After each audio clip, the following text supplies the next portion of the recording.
Baik, Ibu akan lanjutkan video part 1. Di video part 2 ini, Ibu akan jelaskan pencatatan metode laba kotor diakui sejalan dengan penerimaan kas.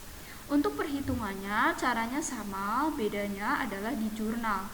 Kalau di jurnal, di sisi debitnya sama, sisi kreditnya adalah bedanya kalau di metode laba kotor diakui sejalan dengan penjualan, yaitu laba penjualan angsuran. Kalau di metode penerimaan kas adalah LKBD. LKBD ini adalah singkatan dari laba kotor belum direalisasi sebesar 1 juta. Itu di sisi kredit. Jadi bedanya di jurnalnya. Kemudian untuk AJP-nya, untuk AJP pertama caranya sama dengan metode laba kotor diakui dengan sejalan dengan penjualan. Bedanya adalah penyesuaian laba kotor belum direalisasi untuk laba kotor direalisasi.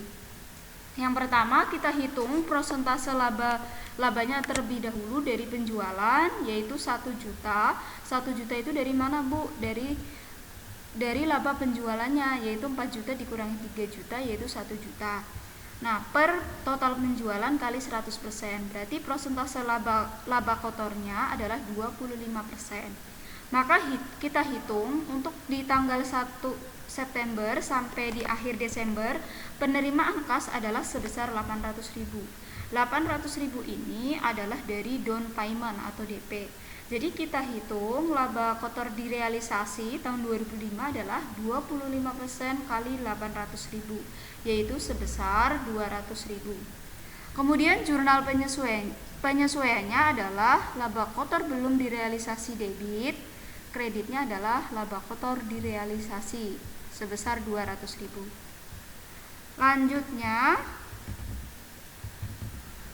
Selanjutnya adalah jurnal penutupnya sama. Untuk penutup adalah menutup akun nominal ke ikhtisar laba rugi. Kita tutup laba kotor direalisasi yaitu 200.000 dan pendapatan bunga 106.607 dan ikhtisar laba rugi adalah total laba kotor direalisasi dengan pendapatan bunga. Kemudian jurnal pembaliknya adalah hanya membalik penyesuaian gitu ya. Penyesuaian yaitu piutang bunga dan pendapatan bunga. Kita balik jadi pendapatan bunga dan piutang bunga.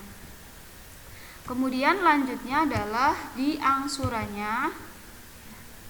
Untuk di angsuran itu caranya sama dengan metode laba kotor sejalan dengan penjualan. Itu caranya sama, yaitu kas 480.000, kemudian piutang angsuran 320.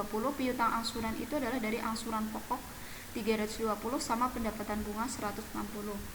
Nah, kemudian penerimaan angsuran 2 juga sama dengan metode sebelumnya, yaitu metode penjualan, yaitu kas 464, piutang angsuran 320.000 sama pendapatan bunga 144 ya.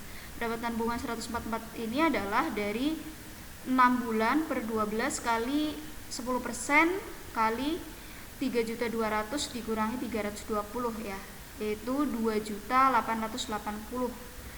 Hasilnya adalah 144.000. Nah, ini sama dengan metode sebelumnya. Nah, bedanya adalah di penyesuaian. Untuk penyesuaian pertama, caranya adalah sama ya dengan metode penjualan. Jadi, kita hitung bunga dari bulan September 2006 sampai akhir Desember 2006, yaitu 4/12 kali 10% kali 3.200.000 dikurangi 640. 640 ini adalah dari 320 ditambah 320 640. Nah, penerimaan kas berarti dari total angsuran pokok adalah 640.000. Nih Ibu koreksi dulu ya. 640 maksudnya karena dalam ribuan atau 640 juta untuk angsuran 1 dan angsuran 2 ya. Ibu ulang, untuk penyesuaiannya itu sama dengan metode sebelumnya, yaitu piutang bunga dan pendapatan bunga. Nah, bedanya adalah untuk menyesuaikan laba kotor belum direalisasi, yaitu penerimaan kas untuk tahun 2006 yaitu angsuran 1 dan 2 adalah sebesar 640.000. Jadi laba kotor direalisasi adalah 25% kali 640 yaitu 160. maka jurnalnya adalah laba kotor belum direalisasi debit 160.000, laba kotor direalisasi 160. Direalisasi itu artinya berarti sudah benar-benar menjadi laba perusahaan karena kita sudah menerima uangnya. Nah, kita tutup untuk penutupannya sama di tahun 2005 ya, sama, yaitu laba kotor direalisasi di tahun 2006 adalah 160, pendapatan bunga debit di tahun 2006 adalah 85.333, ikhtisar laba rugi totalnya adalah 245.333 dari total laba kotor direalisasi dengan pendapatan bunga. Kemudian di awal Januari 2007 adalah seperti biasa kita buat jurnal pembalik, yaitu membalik untuk penyesuaian ini ya, bukan penyesuaian yang ini tapi penyesuaian ini. Pendapatan bunga debit, kreditnya adalah piutang bunga. Karena dibalik ya dibalik aja, yang debit jadi kredit, yang kredit jadi debit gitu. Nah, itu ya untuk penjelasan laba kotor diakui sejalan dengan penerimaan kas. Nah, itu tadi perbedaannya. Jadi kalau laba kotor penjualan itu kita menghitungnya ya saat penjualan saja, sedangkan kalau sejalan dengan penerimaan kas ya kita hitung laba kotornya adalah dari penerimaan uang yang diterima oleh perusahaan. Sekian penjelasan dari Ibu, semoga kalian lebih paham dan silakan dicatat ke dalam buku masing-masing. Assalamualaikum warahmatullahi wabarakatuh.